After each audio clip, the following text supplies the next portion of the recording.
Hello everyone, मेरा नाम S Munna है और मैं आपको आपके YouTube channel dream catcher classes में स्वागत करता हूं। जैसा कि मैंने पिछले वीडियोज में बताया था, जब जीडी का नोटिफिकेशन और वीडियोज बता रहा था तो उसमें बताया था कि जीडी का मैथ्स और जीके का पूरा डिस्कशन मैं लेकर आऊँगा। ठीक है, तो आज हम लोग इसका शुरुआत करते हैं। ठीक है, ये वीडियो तब तक आते रहेंगे डेली बेसिस पर जब तक कि 2024 में पूछे गए, जो फरवरी में एग्ज़ाम हुआ था, उसके सारे स्टेट्स ख़त्म ना हो जाए। ठीक है, इसके बाद जब जीडी का खत्म हो जाएगा उसके बाद एमटीएस का आएगा और ऐसे ऐसे करके सीएचएसएल का, उसके बाद तमाम एग्जाम्स का अभी क्वेश्चन पेपर वाला सीरीज चलते ही रहेगा। ठीक है, जिसमें मैथ्स और जीके जी से दोनों का सॉल्यूशन करवाएंगे। इसके साथ साथ जो स्टार्टिंग जीके का वीडियो आ रहा है वो आते रहेगा डेली बेसिस पर। ठीक है, और वो जैसे चल रहा है वो चलते रहेगा। साथ में क्वेश्चन बैंक का सीरीज ऐड कर रहे हैं, जिसमें सबसे शुरुआत हम लोग एसएससी जीडी से की है। ठीक है, इसके बाद फिर दूसरे एग्जाम का, उसके बाद किसी दूसरे एग्जाम्स का, इस तरह से वीडियोज आते रहेंगे। ठीक है, तो हम इस वीडियो में देखते हैं एसएससी जीडी का फर्स्ट डे का फर्स्ट शिफ्ट का जीके जीएस का क्वेश्चन। ठीक है, इसके बाद मैथ्स का भी वीडियो जिस पे आएंगे। ठीक है, तो चलिए हम लोग शुरू करते हैं। ये एग्जाम है कब का? 20 फरवरी को हुआ था 2024 का शिफ्ट 1 में। ठीक है, उसका सोल्यूशन वो करते हैं। इसमें जो पहला सवाल इसमें पूछा गया था, ठीक है, ये जो कि अलग अलग सवाल होते हैं, नंबरिंग अलग अलग हो सकता है। ठीक है, इन क्वेश्चन सारे सेम होंगे, नंबरिंग अलग अलग हो सकता है। तो पहला क्वेश्चन जो मेरे अकॉर्डिंग है, मेरे पास जो पीडीएफ उसके अकॉर्डिंग जो है वो है कि सत्य शोधक समाज के संस्थापक कौन थे।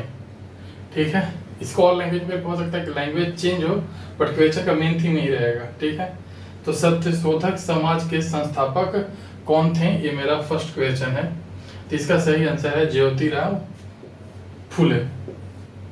अच्छा, एक चीज और इसमें देखिएगा कि जब भी हम क्वेश्चन पढ़ेंगे और जब उसका ऑप्शन पढ़ेंगे तो पहले आप लोग अपने से करने का कोशिश कीजिएगा। ठीक है, उसके बाद तुम सोल्यूशन बता ही रहे हैं, लेकिन पहले आप खुद से एक बार ट्राई करने का कोशिश कीजिएगा। 1-2 सेकेंड वहाँ पर हम पॉज हो जाएंगे कि ताकि आपको थोड़ा टाइम मिले।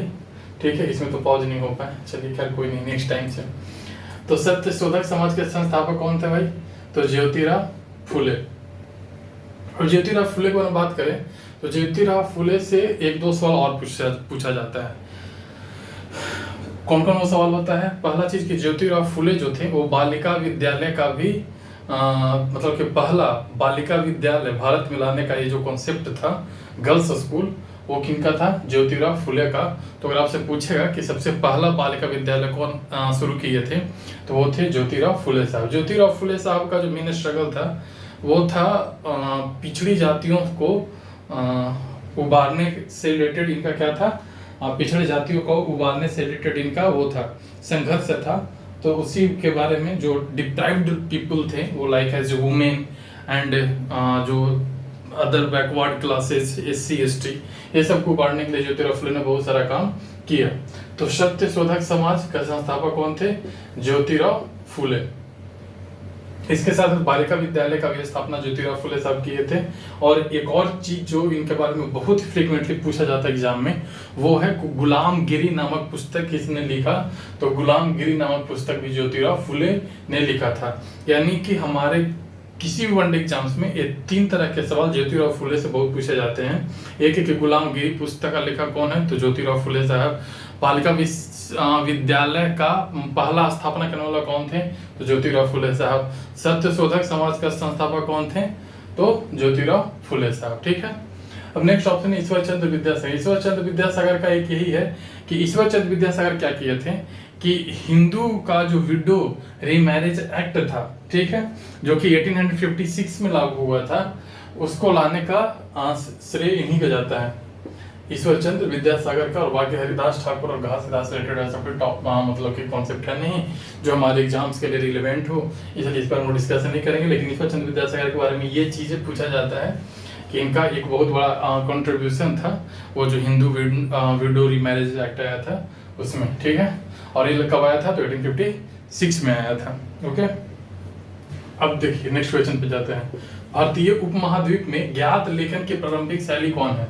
यानी कि अगर भारत का बात करें तो भारत में सबसे पहले कौन शैली से लेखन शुरू हुआ? ठीक है, पहला ऑप्शन है सिंधु लिपि, दूसरा ऑप्शन है संस्कृत लिपि, तीसरा है ब्राह्मी लिपि और चौथा है पाली लिपि। आप 2 सेकंड का टाइम लीजिए और इसको सोल्व करने की कोशिश कीजिए कि भारतीय उपमहाद्वीप में ज्ञात लेखन की प्रारंभिक शैली कौन था। ऑप्शन ए सिंधु लिपि, ऑप्शन बी संस्कृत लिपि, ऑप्शन सी ब्राह्मी लिपि और ऑप्शन डी पाली लिपि। ठीक है, तो चलिए इसका हम लोग सोल्यूशन देखते हैं। तो अगर हम लोग सिंधु लिपि का बात करें तो इसका सही आंसर क्या है, सिंधु लिपि ही है। ठीक है, तो सिंधु लिपि इसका सही आंसर है। अब सिंधु लिपि को हम कुछ और बात कर लेते हैं। यह जो लिपि होता है वो चित्रात्मक लिपि है, यानी कि इसका जब भी देखिएगा तो कहीं मतलब कि सिंधु घाटी सभ्यता में बहुत सारे वो मुहर प्राप्त हुए थे और मुहर में काफी चित्रात्मक टाइप की लिपि बनाया जाता था, जिसको हम लोग सिंधु लिपि के नाम से जानते हैं। तो यानी कि ये कैसा रूप था, तो चित्रात्मक रूप था ये। ठीक है, और ये जनरली राइट से लेफ्ट की ओर लिखा जाता था, राइट से लेफ्ट की ओर लिखा जाता था। अगर संस्कृत लिपि का बात करें तो संस्कृत लिपि में ऐसा बताने वाला कुछ खास बात है नहीं। ठीक है, अब हम लोग बात करते हैं ब्राह्मी लिपि का। तो ब्राह्मी लिपि इसलिए बताने खास योग्य है बात है क्योंकि देवनागरी लिपि जो है वो ब्राह्मी लिपि का ही पार्ट है। तो यानी कि ब्राह्मी लिपि को हम लोग क्या लिखते हैं, L2R, यानी कि लेफ्ट टू राइट। और ब्राह्मी लिपि में क्या है भाई, तो ब्राह्मी लिपि में ही देवनागरी लिपि आता है, इसलिए थोड़ा ये इंपॉर्टेंट हो जाता है। और पाली लिपि का बात करें तो पाली लिपि बहुत ही नाम सुने होंगे और एक जगह खास करके बहुत नाम सुने होंगे, वो बौद्ध धर्म के ग्रंथों में। तो बौद्ध धर्म का जितने भी ग्रंथ है उसमें पाली लिपि का काफी, जैसे बौद्ध धर्म त्रिपिटक, ये सब में क्या है कि पाली लिपि का ही इस्तेमाल किया गया है। तो इसलिए थोड़ा मतलब कि चिर परिचित है। ठीक है, ये शब्द। ठीक है, तीसरा सवाल कि open network for digital commerce किसकी पहल है। ये करंट अफेयर्स का क्वेश्चन हो गया कि open network for digital commerce किसकी पहल है। ऑप्शन ए सूचना प्रसारण मंत्रालय, option B NITI Aayog, option C सांख्यिकी और कार्यक्रम कार्यान्वयन मंत्रालय या ऑप्शन डी उद्योग संवर्धन और आंतरिक व्यापार विभाग। अगर बहुत ध्यान से इस क्वेश्चन को देखेंगे तो इस क्वेश्चन में इसका आंसर छिपा हुआ है। तो इसका सही आंसर जाएगा उद्योग संवर्धन और आंतरिक व्यापार विभाग। कॉमर्स का बात हो रहा है तो कौन मंत्रालय देखेगी, उद्योग विभाग। चूंकि करंट अफेयर्स का है तो इसमें बहुत सारी चीजें बताने योग्य है भी नहीं, क्योंकि नए नए चीजें करंट अफेयर्स तो बनते ही रहेगी। और दूसरा चीज की जब हम लोग करंट अफेयर पढ़ेंगे तो ये सब चीजें सारे हम लोग डिस्कशन कर रहे होंगे जब हम लोग करंट अफेयर्स पढ़ रहे होंगे, जब एग्जाम हमारे नजदीक आ रहे होंगे। ठीक है, चलिए नेक्स्ट क्वेश्चन देखते हैं। नेक्स्ट क्वेश्चन है कि मेंडलीफ के कार्य आरंभ करते समय कितने तत्व थे। यानी कि जब पीरियोडिक टेबल पर मेंडलीफ काम कर रहे थे तब उस समय कितना तत्व हुआ करते थे। Option A 29, option B 47, option C 63 और या ऑप्शन डी 36। इसको आप 1 मिनट मतलब 1 सेकंड टाइम ले सकते हैं और इसको बता सकते हैं कि मेंडलीफ का कार्य आरंभ करते समय कितने तत्व थे। Option A 29, option B 47, option C 63 और ऑप्शन डी 36। तो इसका सही आंसर है 63। ठीक है, तो 63 इसका सही आंसर है। यानी कि जब मेंडलीफ कार्य आरंभ कर रहे थे तो उसमें टोटल 63 तत्व हुआ करते थे। अगर अभी का बात करें तो टोटल कितना तत्व है भाई, 118। और 118 में अभी 94 जो है वो नेचुरली फाउंडेड है, यानी कि प्राकृतिक रूप से पाया जाता है। इसके बाद यानी कि 95 से लेकर जो 118 तक है वो लेबोरेटरी में बनाया जाता है, यानी कि मेन मेड है। ठीक है, तो यही है। और इसमें जानते हैं पीरियोडिक टेबल, बता दें कि पीरियोडिक टेबल में धीरे धीरे क्लासिफिकेशन इसका बहुत डेवलपमेंट हुआ, जिसमें सबसे पहले डोबनियर का ट्रायड आया था, फिर न्यूलैंड्स का ऑक्टेव आया था यानी कि अष्टक जिसको बोलते हैं, फिर मेंडलीफ का आया था, फिर उसके बाद मोस्ले का आया। जो भी हम लोग मॉडर्न पीरियोडिक टेबल देखते हैं वो किसके द्वारा दिया गया है, मोस्ले का, जो किस पे आधारित है, तो एटॉमिक नंबर पे आधारित है। जो मेंडलीफ का जो पीरियोडिक टेबल है वो किस पे आधारित है, तो एटॉमिक मास यानी कि परमाणु भार पे आधारित है मेंडलीफ का पीरियोडिक टेबल। और मोस्ले का पीरियोडिक टेबल एटॉमिक नंबर के आधार पर इसको क्लासिफाइड किया गया है। ओके, तो ये है कि 63 थे, अभी टोटल 118 और 94 नेचुरल 95 से 118 तक लेबोरेटरी में बनाया गया, यानी कि मेन मेड है। ओके, अब देखते हैं मई 2018 डॉक्टर अंबेडकर अवार्ड से किसे नवाजा गया। ठीक है, तो ऑप्शन है झारखंड, केरल, बिहार, यूपी। तो इसका सही आंसर होगा UP. Actually doctor Ambedkar award इस बार जो दिया गया था 2018 में, उसका थीम था कि भय मुक्त राज्य, और भय मुक्त राज्य माना जाता है कि यूपी सरकार उसके लिए काफ़ी अच्छा वर्क कर रही है, तो इसके लिए उसको डॉक्टर अम्बेडकर अवार्ड से नवाजा गया। ठीक है, चलिए हम लोग नेक्स्ट क्वेश्चन देखते हैं। क्वेश्चन नंबर 6, रंगास्वामी कप किस खेल से संबंधित है? Option A hockey, option B football, option C badminton, option D tennis. ठीक है, तो बताइए, 1 सेकंड का टाइम है। तो रंगास्वामी कप हॉकी से संबंधित है। ठीक है, हॉकी से और भी बहुत सारे कप हैं, जैसे बेटन कप है, वेलिंगटन कप है, नेहरू कप है, इंदिरा कप है, सिंधिया गोल्ड कप है, मुरुगन गोल्ड कप है। ठीक है, राजा रंजीत सिंह कप है, गुरु नानक सिंह चैंपियनशिप है। इसके साथ साथ लेडीज के लिए, यानी कि लेडीज हॉकी के लिए 2 है, एक लेडी रतन टाटा ट्रॉफी और एक बेगम करके एक है। ठीक है, यहाँ पर लिखा हुआ है सबका, Wellington cup, Beighton cup, Aga Khan cup, Nehru trophy, Indira Gandhi gold cup, Scindia gold, Murugan cup, Ranjit Singh trophy, Guru Nanak championship, lady Ratan Tata ये महिलाओं के लिए, और ये बेगम रसूल ये भी महिलाओं के लिए है। अगर फुटबॉल का बात करें तो फुटबॉल में कौन कौन सा कप है? तो फुटबॉल में डुरंड कप बहुत फेमस है, रोवर्स कप, फीफा कप तो सबको ही जानता होगा, संतोष ट्रॉफी, मर्डेका कप, और सुब्रतो मुखर्जी कप, और वीसी रॉय कप। क्योंकि फुटबॉल बंगाल में ज्यादा खेला जाता है, उन लोगों का टाइटल देखो मुखर्जी, बंगाल में रॉय, बंगाल का टाइटल है, तो वीसी रॉय कप और सुब्रतो मुखर्जी कप फुटबॉल के लिए, क्योंकि उसमें बंगाली टाइटल लगा और बंगाल में फुटबॉल बहुत ज्यादा खेला जाता है। अब डुरंड कप याद रखना है आपको, रोवर्स कप, संतोष ट्रॉफी और मर्डेका कप। ये संतोष ट्रॉफी से बहुत बार सवाल पूछा गया है कि संतोष ट्रॉफी किस खेल से संबंधित है। संतोष ट्रॉफी एकदम ध्यान रखने योग्य बात है कि संतोष ट्रॉफी फुटबॉल से संबंधित है। ठीक है, बाकी इसके साथ Durand Cup, Rovers Cup, Merdeka Cup याद कर लो, सुब्रतो मुखर्जी कप याद रह जाएगा क्योंकि बंगाली के नाम पर है, और VC Roy cup also the title of the Bengali, तो ये भी याद हो जाना चाहिए। ठीक है, हॉकी कप में बताए दिए कि वेलिंगटन, बेटन, इसमें मैक्सिमम इंडियन का नाम है, और ज़्यादा खास करके लीडर्स का, लाइक इसके Nehru trophy, Indira Gandhi trophy, Scindia gold cup, Murugan gold cup, फिर रिलीजियस का बात करें तो गुरु नानक चैंपियनशिप, राजा रंजीत सिंह, बेगम रसूल, लेडी रतन टाटा, तो ये सब आगा खान, तो ये सब हॉकी से हो गया। और बैडमिंटन से कौन कौन है भाई? बैडमिंटन से का बात करें तो एक नारंग कप, एक चड्डा कप, एक अमृत दीवान कप, ये तीनों पूछता है, नारंग कप, चड्डा कप और अमृत दीवान कप। और टेनिस का बात करें तो टेनिस जानते हैं कि इसके लिए ग्रैंड स्लैम होता है, 4 हर एक साल 4 होता है, ऑस्ट्रेलियन होता है, फ्रेंच ओपन होता है, विंबलडन होता है, और यूएस, ठीक है, यूएस ओपन ट्रॉफी। तो हो गया। तो रंगास्वामी कप किस खेल से? हॉकी से। ठीक है, इसके जगह पे बेटन पूछ सकता है, ठीक है, इसकी जगह पे आगा खान पूछ सकता है, वेलिंगटन पूछ सकता है। अब नेक्स्ट क्वेश्चन पे अगर देखें तो महिला आरक्षण विधेयक 2023 में पारित हुआ है।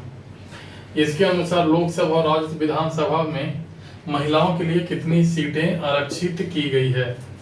तो इसके लिए जो सीटें आरक्षित की गई है वो की गई है 1/3। तो ये हमेशा ध्यान रखने योग्य बात है कि महिला आरक्षण विधेयक 2023 के अनुसार महिलाओं के लिए किसी भी राज्य के विधानसभा में या लोकसभा में 1/3 सीटें आरक्षित कर दी गई है। ठीक है, अब नेक्स्ट सवाल देखते हैं। बरांस एक तरह का त्योहार है जो कि हिंदू दिवाली जैसा मनाया जाता है। ठीक है, सवाल यह है कि कौन जनजाति मनाती है? ठीक है, ऑप्शन ए भील, गोंड, सी वर्ली और कोंकण, और डी कोली। तो इसका सही आंसर है वर्ली और कोंकण। वर्ली और कोंकण जनजाति जो है वो महाराष्ट्र और गुजरात में पाई जाती है। ठीक है, और महाराष्ट्र और गुजरात के ही ये जो जनजाति है वो बरांस नामक त्योहार को मनाती है। ठीक है, बाकी इस पे जाति और उससे रिलेटेड त्योहार पर एक बहुत बड़ा वीडियो आएगा। ठीक है, हमारा स्टैटिक जीके जो चल रहा है उसमें इससे रिलेटेड बहुत बड़ा वीडियो आएगा। ठीक है, इससे रिलेटेड भी स्टैटिक जीके में आएगा। तो आप जो देख रहे हैं जो अभी समस्या हो रहा है वो फिर बाद में समस्या नहीं होगा, उसके लिए आपको स्टैटिक जीके का वीडियोज रेगुलर तौर पर देखने होंगे। ठीक है, तो वहाँ पर काफ़ी पढ़ा रहे होंगे जनजाति के बारे में भी कि कौन जनजाति कौन स्टेट में है। ठीक है, और हम लोग ये भी पढ़ा रहे होंगे कि कि कौन जनजाति कौन सी त्योहार मनाती है, किस तरह से मनाती है, उसमें क्या क्या स्पेसिफिक फीचर इंक्लूड होते हैं। ओके, तो चलिए नेक्स्ट सवाल देखते हैं कि न्यायाधीशों को हटाने के लिए हमारे भारत में कैसी प्रक्रिया है। बहुत लचीला है कि बहुत कठिन है कि कोई प्रक्रिया नहीं है कि सिर्फ उच्च न्यायालय के ही न्यायाधीशों को हटाया जा सकता है। तो इसका सही आंसर है बहुत कठिन है। ठीक है, बहुत कठिन है। कठिन इन द सेंस इसलिए है कि इस विधेयक को सदन के पटल पर रखने के लिए लोकसभा का 100 सदस्यों का या राज्यसभा का 50 सदस्यों का साइन होना चाहिए, तब जाकर ये संज्ञान में लिया जाएगा सदन में। ठीक है, उसके बाद जब एक बार संज्ञान में ले लिया गया सदन के द्वारा, उसके बाद उपस्थित सदस्य, जितने भी उपस्थित सदस्य हैं, वो चाहे लोकसभा में पारित की गई हो या राज्यसभा के द्वारा लाई गई हो, उसमें उपस्थित सदस्यों का 2/3 के बहुमत से क्या होना चाहिए, पारित होना चाहिए। उसके बाद ये जाती है राष्ट्रपति के पास, राष्ट्रपति इस पे साइन करता है, तब जाकर इस पे क्या होता है कि महाभियोग लाया जाता है। ठीक है, इम्पीचमेंट लाया जाता है। एक चीज और बता दें, जो प्रस्ताव पटल पर लाने के लिए जो 100 या 50 लोकसभा के 100 सदस्य और राज्यसभा का 50 सदस्य जो लगती है, जब ये सदन के पटल पर रखती है, हम लोग उस प्रक्रिया को प्रार्थना बोलते हैं।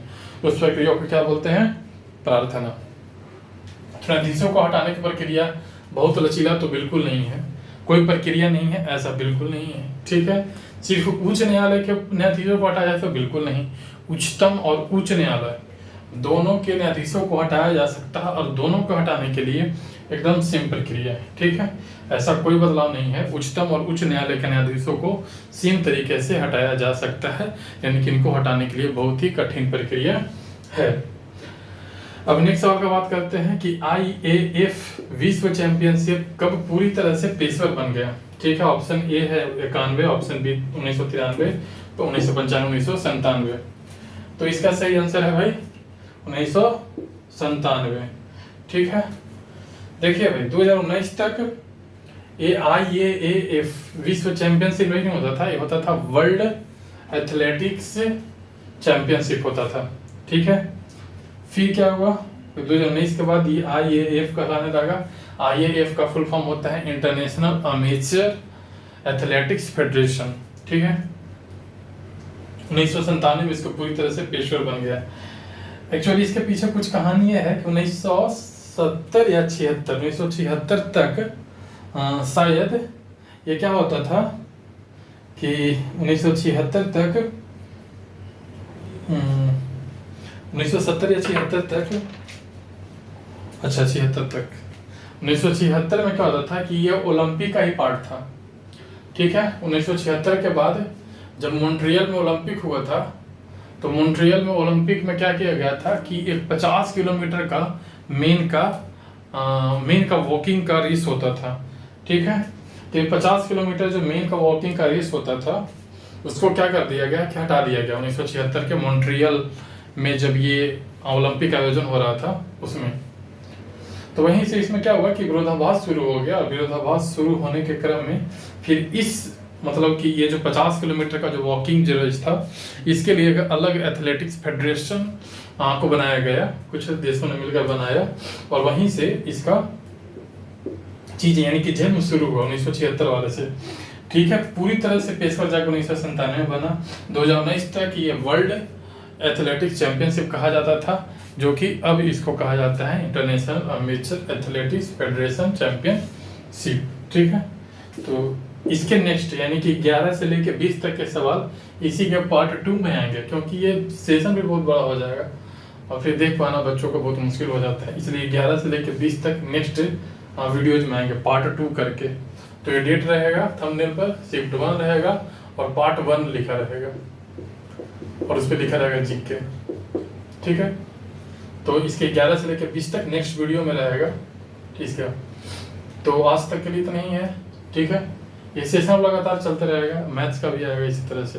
ठीक है, मैथ्स का कोशिश करेंगे कि एक ही वीडियो में हो, क्योंकि उसमें क्या होता है ना कि उसमें इतना सारा फैक्ट नहीं बताना होता, उसमें सिर्फ सोल्यूशन बताना होता है। तो मैथ्स का एक वीडियो में आ जाएगा। जीके जीएस का 2 वीडियो में, या देखेंगे कि अगर ज़्यादा कॉम्प्लेक्सिटी पड़ रहा है तो फिर एक ही वीडियो में जीके को भी लाने का कोशिश करेंगे। इस वीडियो में इतना ही, ठीक है, थैंक यू।